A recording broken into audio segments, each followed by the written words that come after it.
에너지 보존의 법칙이 있습니다. 자, 에너지 보존의 법칙은 고립계 내에서 에너지 총량은 일정하고 에너지는 생성 소멸되지 않고 형태만 바뀌어서 전달된다. 이게 이제 에너지 보존의 법칙입니다. 그래서 제가 이 에너지 보존의 법칙에 따라서 이것에 기반해서 오늘 말씀을 좀 드려보려고 합니다. 자, 부탄은 제가 부탄 이야기를 많이 말씀드렸는데, 부탄은 전 세계에서 가장 주목할 만한 비트코인 채굴 국가이자 전략 비축 국가입니다. 부탄은 공식적인 기록으로는 왔다 갔다 합니다만 최대 2만 몇천 개에서 만 몇천 개의 비트코인을 채굴했다가 지금은 공식적으로 7천 개 안팎의 비트코인을 보유하고 있고, 비트코인을 팔아서 공무원의 월급을 2배 인상시켜주고 국민들 복지 예산으로 쓴 것으로 잘 알려져 있습니다. 부탄을 예를 들어서 한번 이야기를 해보겠습니다. 자, 부탄은 수력발전소 중심입니다. 그래서 인도하고 협력해서 수력발전소를 많이 만들었는데, 부탄이 히말라야에 있기 때문에 히말라야에서 내려오는 그 풍부한 수력을 이용해서 전기를 생산합니다. 국가 설치 용량의 99%, 설치 발전 용량이 1.6기가와트인데 전체 발전량의 99% 이상이 수력발전소에서 나옵니다. 그래서 거의 모든 가구가 전력을 쓰고도 남죠. 여름에는 히말라야에서 눈이 녹아서 수력이 풍부해지니까 여름에는 수요를 훨씬 초과하는 에너지가 생산되고 겨울에는 에너지가 부족한 현상이 벌어지고 있습니다. 부탄이 에너지를 어떻게 쓰는지 보면 히말라야의 높은 곳에 수력발전소를 짓습니다. 거기에 저장되어 있는 물은 기본적으로 위치 에너지를 갖고 있죠. 에너지 보존의 법칙에 의해서 이 위치 에너지, 높은 곳에 저장되어 있는 물을 수문을 열면서 떨어뜨리면 이제 운동 에너지가 되는 거죠. 그러니까 위치 에너지가 운동 에너지로 전환된 거고, 이 운동 에너지가 터빈을 돌립니다. 터빈을 돌리면 기계적 에너지로 바뀌는 거고, 이 기계 에너지가 이제 전기를 생산하는 거죠. 부탄의 에너지는 위치 에너지에서 출발해서 전기 에너지로 바뀝니다. 이 전기 에너지를 갖고 부탄의 가정에 전기를 공급하고 산업용으로도 쓰고 있습니다. 그리고 비트코인을 채굴하지 않을 때 여름에 남는 전기는 어떻게 했느냐? 위치 에너지로 다시 바꾸기 위해서 양수 발전기를 써서 다시 이쪽으로 물을 올려놔야 됩니다.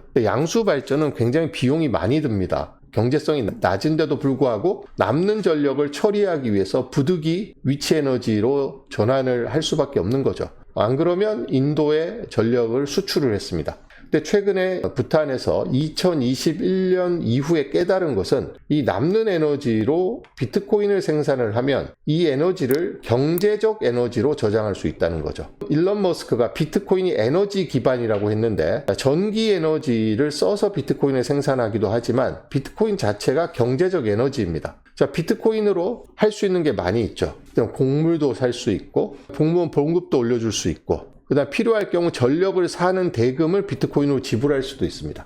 비트코인을 팔아서 달러로 지불해도 되고 비트코인으로 바로 지불해도 됩니다. 그리고 비트코인으로 석유를 사와도 되고, 필요할 때 언제든지 꺼내 쓰고 필요 없으면 10년이고 20년이고 저장해 둘 수 있습니다. 이 에너지가 쓰고 남는 에너지를 버리거나 아니면 효율이 낮은 양수 발전을 통해서 위치 에너지로 되돌리지 않고 비트코인을 채굴해 놓으면 이 경제적 에너지는 저장성이 탁월하고 또 이동이 쉽습니다. 비트코인을 전송하면 되니까요. 그래서 부탄의 에너지 전환은 위치 에너지에서 출발해서 이렇게 나뉘어집니다. 그러니까 부탄이 매우 현명하게 하고 있는 거죠. 남는 전력이 있을 경우 과부하가 생기는데 이 남는 전력으로 비트코인을 생산하고 있으니까 매우 비트코인 활용을 잘하고 있다, 이렇게 평가를 할 수 있을 것 같습니다. 부탄의 비트코인 채굴은 지금까지 얼마인지에 대해서 기관마다 왔다 갔다 합니다만, 이 자료에서는 부탄이 2021년부터 히말라야의 풍부한 수력을 이용해서 비트코인을 27,727개를 생산했을 것이다 라고 추정을 하고 있습니다.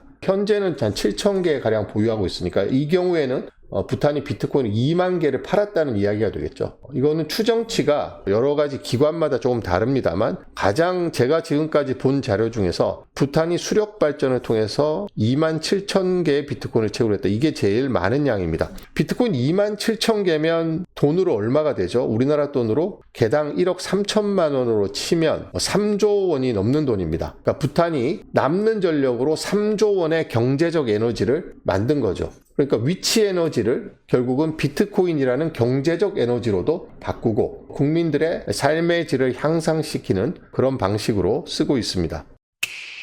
자, 우리가 이제 신재생 에너지 이야기를 많이 하는데 지금 부탄이 전력을 생산하는 수력 발전은 우리가 생각하는 그 친환경, 지속 가능한 그런 발전이죠. 수력 발전은. 수력 발전은 아무런 공해를 발생시키지 않기 때문에 친환경 발전입니다. 그리고 이제 태양열, 풍력, 조력 이런 것들이 신재생 에너지로 꼽히고 있죠. 근데 이 신재생 에너지가 되게 좋은데 여러 가지 문제가 있습니다. 일단 간헐성이 생기고요. 신재생 에너지는 수력 같은 경우에는 일간 간헐성은 없지만 계절적 간헐성이 생깁니다. 이를테면 수량이 풍부한 때는 전력 생산을 충분히 혹은 넘치게 하게 되고 겨울에 물이 얼어버리면 아니면 비가 안 와서 수량이 줄어들면 전력 생산이 확 줄어듭니다. 이런 간헐성을 극복해야 되고 아까 말씀드린 것처럼 여름철에는 과부하가 생깁니다. 이 과부하 문제를 해결해야 되는데 이 과부하를 해결하기 위해서 전력을 팔 수도 있고 그러면 송전시설이 돼 있어야 되겠죠. 아니면 양수 발전을 통해서 다시 올려놓는 방법도 있고 수력의 경우는 그렇습니다. 아니면 ESS라고 전기 저장 장치를 통해서 전기를 저장해 두는 방식이 있습니다. 지금 전문가의 말에 의하면 이 재생에너지 간헐성, 계절적 간헐성 혹은 일간 간헐성이 있습니다. 태양광 같은 경우에는 낮 시간에는 발전이 많이 되는데 밤에는 발전이 전혀 되지 않죠. 풍력도 간헐성이 있습니다. 바람이 늘 부는 게 아니니까 바람이 불 때는 전력 생산이 많이 되지 않지만 바람이 안 불 때는 전력 생산이 안 됩니다. 이게 전력 생산 시설을 운영하는 주체가 전력 생산량을 조절할 수가 없습니다. 그래서 어떤 조건에 따라서 자연 현상에 따라서 전력 생산량이 왔다 갔다 하기 때문에 이것을 간헐성이라고 이야기합니다. 전통적으로 이제 간헐성에 대응하는 방법이 양수 발전과 ESS입니다. 그러니까 수력 발전은 양수 발전을 하면 되죠. 부탄도 양수 발전을 했는데 지금은 양수 발전보다 비트코인 채굴을 하고 있죠. 그리고 ESS라고 전기 저장 장치에 저장하는 방법이 있는데 굉장히 양수 발전하고 ESS는 전문가의 의견에 따르면 굉장히 고비용입니다. 별로 효율이 높지 않은 방식인데 남는 전기를 어찌할 수 없으니 양수 발전을 하거나 ESS로 쓰는 겁니다. 그러니까 이것을 비트코인을 채굴하는데 최적화된 방식을 부탄이 쓰고 전기의 간헐성 때문에 초가 생산되는 경우, 전기가 초과된 생산되는 경우에 그것을 비트코인을 채굴하는 것은 매우 현명한 선택이다라고 많은 전문가들이 평가를 하고 있습니다.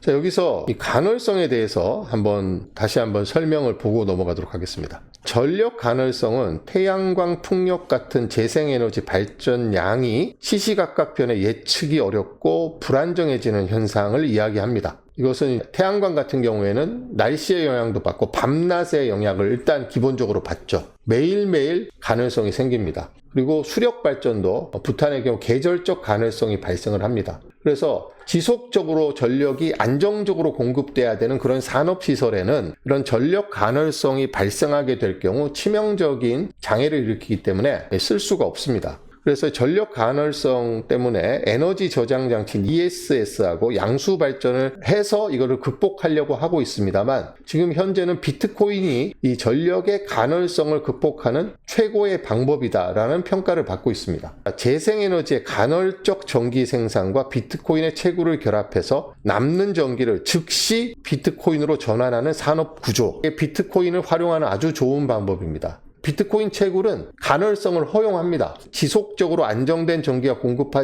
되지 않고 간헐성이 있더라도 비트코인 채굴에는 큰 지장이 없기 때문에 전력이 남는 상황에선 비트코인 채굴을 하고 전력이 모자라는 상황에서는 비트코인 채굴을 안 하면 됩니다. 그럴 경우 간헐성이 비트코인 채굴에 전혀 영향을 미치지 않죠. 그럴 경우 비트코인은 남는 전기를 즉시 활용할 수 있어서 간헐적 전력 공급의 버퍼 역할을 하기 때문에 전력이 부족할 때는 채굴을 중단해서 유용성을 높입니다. 그리고 아프리카에서 봤듯이 외딴 곳에 수력발전소를 지었을 때 남는 전기를 비트코인을 채굴해서 판매해서 인건비로 충당할 수 있습니다. 원래 그 지역의 주민들의 수준으로는 전력 요금을 감당할 정도가 안 돼서 발전소가 중단 위기에 처했는데 비트코인을 채굴해서 판 다음에 그 돈으로 발전소 운영 비용, 그러니까 인건비라든지 이런 걸 충당하고 나니까 전력을 안정적으로 생산할 수 있는 그런 인프라가 확보가 되고 그러니까 전기 요금도 더 싸게 공급할 수 있고 주민들에게 전기가 안정적으로 계속 공급되니까 주민들이 전기 사용이 안정적으로 할 수 있어서 다양한 경제 활동에 종사할 수 있고 그럴 경우 전력을 더 생산할 수 있는 수요를 만들어내게 되는 거죠.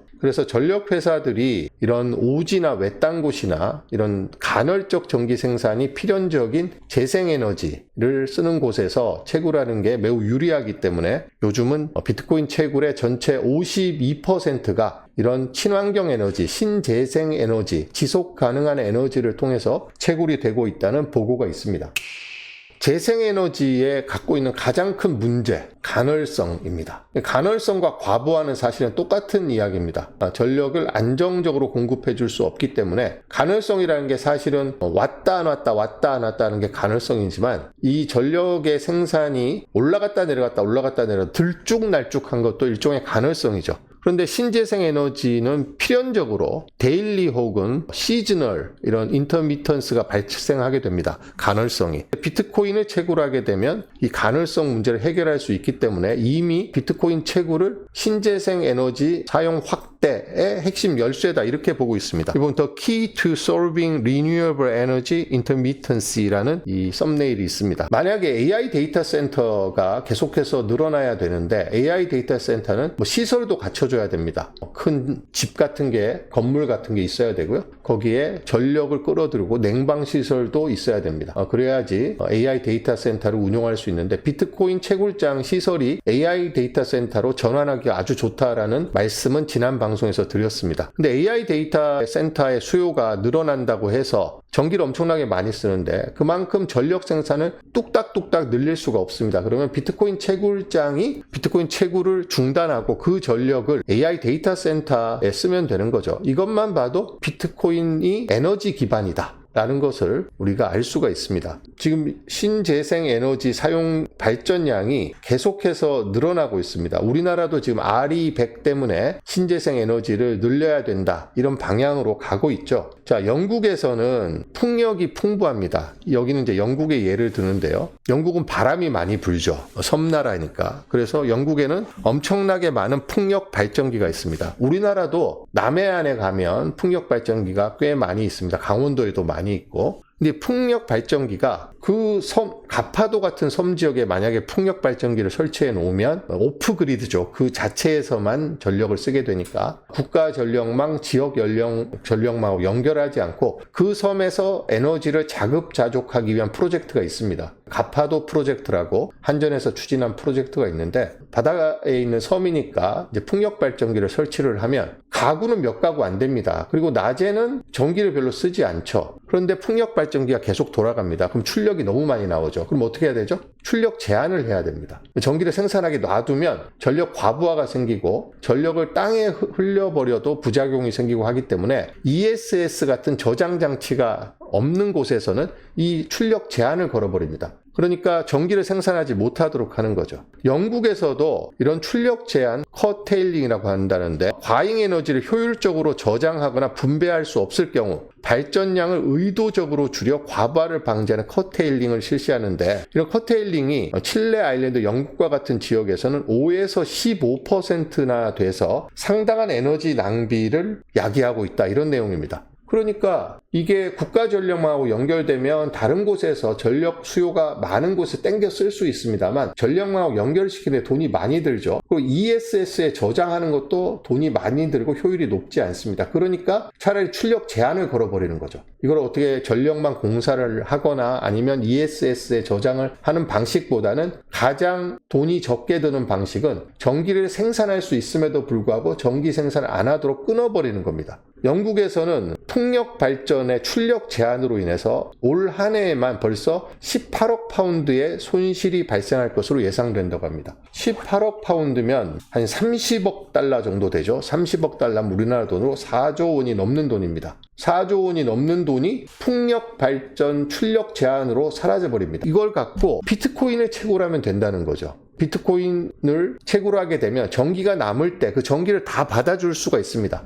전기가 수요가 크게 발생할 때는 비트코인 채굴을 잠시 중단하면 되는 거죠. 이런 식으로 이 재생에너지의 간헐성을 극복하는 가장 효과적인 방법 중에 하나로 비트코인이 떠오르고 있습니다. 근데 비트코인 채굴하는 거는 사실은 여러 가지 고려해야 될 게 있죠. 일단 우리나라에서 만약에 가파도에 풍력 발전기가 있습니다. 막 돌아가는데 가파도에 가구가 30가구가 있다 치면 그 풍력 발전기가 생산하는 그 전력을 30가구가 다 쓸 수가 없습니다. 그러면 거기에서 전력을 육지로 끌어내려면 또 공사 비용이 막대하게 들죠. 그러면 거기에서 비트코인 채굴을 하면 됩니다. 가파도에서. 근데 한전에서 가파도에 비트코인 채굴을 한다고 하면 한전 사장이 개인 기업도 아니고 한전이 비트코인 채굴해서 수익성이 높아진다고 한전 사장이 월급을 더 받는 것도 아닙니다. 뭐 남동발전, 서부발전 다 자회사도 마찬가지죠. 전부 다 월급쟁이 사장 아닙니까? 그러려면 또 국회에서 또 질타를 받을 수 있습니다. 누가 전력을 생산해서 비트코인을 채굴하는 이런 엉뚱한 짓을 하고 있느냐라고 혼쭐이 날 수 있죠. 그러면 사장이 잘릴 수도 있습니다.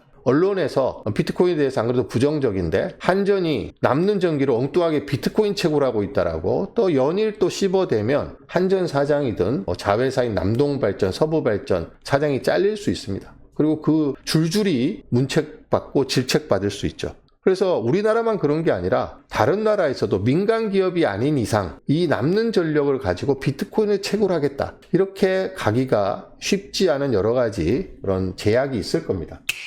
지금 여기에서 그 오리곡선이 등장하는데요. 이 신재생 에너지 이야기할 때 자주 등장하는 게 오리곡선입니다. 특히 태양광 발전에 오리곡선 이야기를 많이 하는데 태양광 발전 보급률이 높을수록 그래프가 오리 모양을 띠는데 정오 무렵에는 전력 수요가 급격히 감소하고 저녁 무렵에는 태양광 발전은 감소하는데 민간의 소비는 늘어나죠. 그래서 이게 오리 모양을 띈다 그래서 오리곡선인데 보시면 전력 소비량은 사람들이 출근하고 나면 전력 소비가 줍니다. 집에서 세탁기도 안 돌리고 에어컨도 안 틀고 하면 전력 소비가 들어서 점심때쯤 되면 전력 소비가 최저치를 기록하고 오후 들면 전력 소비가 점점점 늘어서 저녁 시간에 전력이 이렇게 하다가 이렇게 뚝 떨어지는데 태양광 발전을 보면 전력 생산이 제일 많이 될 때가 이 시간대입니다. 12시. 그죠? 그러니까 수요는 태양광이 제일 왕성하게 전력을 생산할 때 수요가 제일 낮습니다, 지금. 이게 이제 오리같이 생겼다고 해서 덕커브라고, 솔라파워 덕커브라고 하는데, 지금 이제 재생에너지 중에서 가장 많이 확대되고 있는 섹터가 태양광 발전 섹터입니다. 그런데 태양광 발전을 해보니까 이 수요하고 공급의 불일치, 태양광 공급은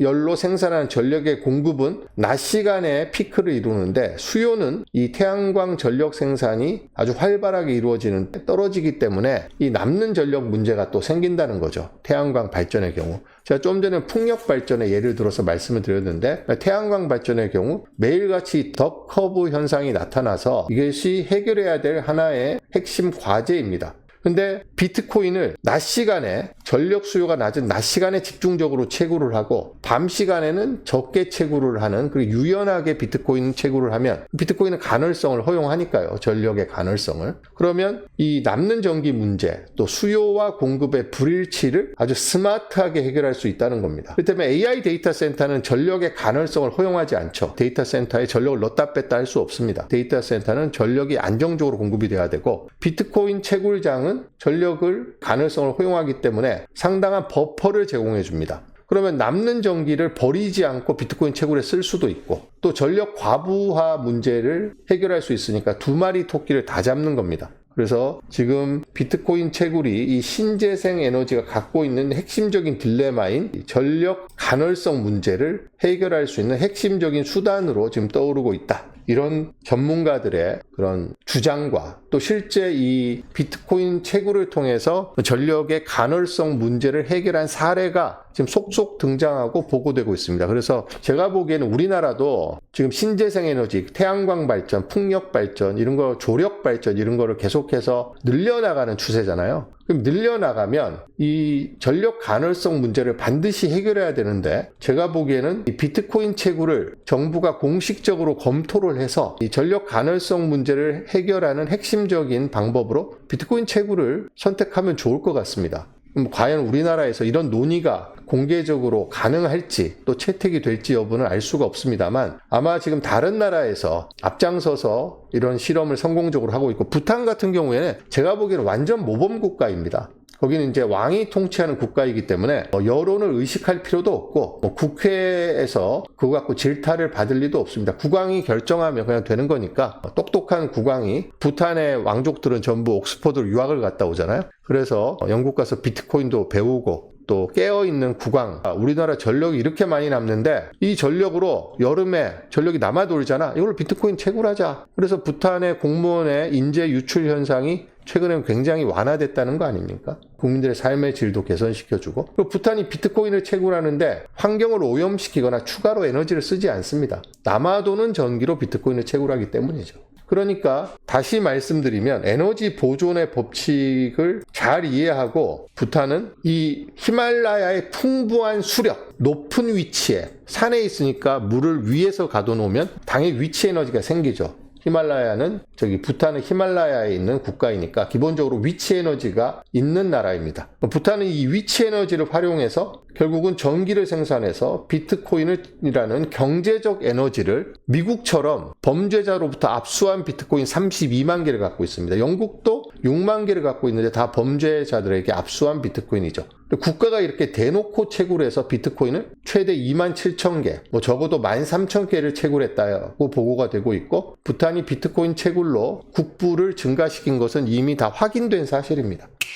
그리고 아프리카의 사례에서 보듯이 우리가 지금 신재생 에너지를 더 생산할 수 있는데도 불구하고 경제성이 없어서 생산하지 않는 경우가 많거든요. 전력은 공급을 하려면 그만큼의 수요가 있어야 됩니다. 그런데 수요가 없는 곳에 전력을 아무리 많이 생산해도 쓸모가 없죠. 부탄 같은 경우에도 수력 발전을 더 할 수 있다고 합니다. 지금 수력이 워낙 풍부해서 여름에는. 그런데 전력이 남아도니까 전력 생산 시설을 짓지 않는 거죠. 그런 식으로 따지면 전 세계에 태양에서 오는 이 엄청난 태양열 에너지를 우리가 전기 에너지와 경제적 에너지로 전환하지 않고 버리고 있습니다. 왜? 수요가 없으니까, 경제성이 없으니까. 그렇다면 아프리카 사막에 그렇게 많은 태양열 에너지가 있습니다만 아프리카 사막에 사는 사람이 없으니까 거기는 발전소를 지을 이유가 없죠. 태양광으로 발전할 이유가 없습니다. 전력의 수요가 없기 때문에. 그런 경우에 거기에서 태양광 발전으로 생산되는 전기로 태양열 에너지를 전기 에너지를 다시 비트코인이라는 경제적 에너지로 바꾸면 우리 지구에게 천혜적으로 주어지는 에너지를 인류가 더 활용할 수 있는 가능성이 넓어진다는 거죠. 텍사스 같은 경우에는 주민들이 살지 않고 있는 지역에 당연히 전력망도 없습니다. 그러니까 주민들이 더 가서 살지 않죠. 전기가 없는데 거기 가서 어떻게 살겠어요? 그런 지역에 이런 기업들이 들어가서 태양광 발전을 합니다. 그리고 당장에는 전력 수요가 없으니까 비트코인을 채굴을 하죠. 그리고 AI 데이터 센터 수요가 증가하면 비트코인 채굴장을 AI 데이터 센터로 바꿔줍니다. 그러면 일자리가 창출이 되니까 사람들이 모여서 살게 되겠죠. 그러면 전력이 있으니까 그 전력으로 기본적인 삶의 욕구를 충족시킬 수 있습니다. 그러면 다른 시설도 더 들어올 수 있죠, 전기가. 그래서 전력 수요가 충분히 만들어지면 비트코인 채굴장은 채굴기 다 떼서 딴 데로 이동을 하면 됩니다. 거기에서 또 채굴하면 되니까요. 그럼 거기 가서 또 채굴하려면 또 태양광이라든지 풍력이라든지 이런 신재생 에너지로 전기를 생산할 수 있는 시설을 지어야 되겠죠. 이렇게 하면 비트코인 채굴이라는 이 작업이 우리가 쓸 수 있는 가용 에너지를 계속해서 늘려나갈 수 있다는 겁니다. 경제성이 없어서 발전하지 않는 그런 수력, 태양열, 풍력, 조력 이런 에너지를 전부 다 우리가 가용할 수 있는 에너지로 바꿔주는 역할을 하는데 비트코인 채굴장이 아주 큰 역할을 하고 있다. 우리나라도 최대 2만 개에서 4만 개까지 채굴이 가능하다라는 이야기가 있죠. 2만 개면 2조 6천억 원입니다. 4만 개면 5조 원입니다. 지금 우리나라도 전력이 지금 남아도는 전력이 많거든요. 우리나라의 전력 수요는 수도권에 다 집중돼 있습니다. 근데 이런 신재생 에너지를 이용한 발전은 남해안에 많이 있죠. 남해안에서 전력을 수도권으로 연결해야 되는데 이 송전로가 지나가려면 토지 보상을 다 해야 되잖아요. 그리고 고압 송전로로 지나가면 그 근처에 사는 분들이 암에 걸리고 각종 질병에 걸리고 하기 때문에 엄청난 또 문제를 낳습니다. 토지 보상 문제도 있고 그리고 전력이 이동하면서 손실도 됩니다. 그런데 그 지역에서 생산한 전기를 비트코인을 채굴을 하면 그런 전기를 버리지 않기 위해서 무리하게 먼 거리로 고압 송전로를 깔아서 전력을 옮길 필요가 없고 그 지역에서 생산되는 전기로 뭔가 다른 경제적 에너지로 바꿀 수가 있다는 거죠. 그래서 아마 우리나라에서도 제 생각에는 10년 내에 이런 남아도는 전력, 그러니까 지역적으로 수요와 공급이 불일치합니다. 수요와 공급이 불일치하는데 수요는 적은데 공급이 풍부한 지역에서는 비트코인 채굴을 아마 하게 되지 않을까. 저는 10년 내에 가능할 것이라고 보고 아마 다른 나라가 다 하면 우리나라는 뒤늦게 아마 비트코인 채굴에 뛰어들지 않을까 이렇게 생각을 하고 있습니다. 미래의 일이니까 뭐 100%라는 건 없지만 저는 그렇게 믿고 있습니다. 그래서 오늘은 비트코인이 어떻게 신재생 에너지 갖고 있는 핵심적인 문제인 전력 간헐성을 해결하는지에 대해서 좀 말씀을 드렸습니다.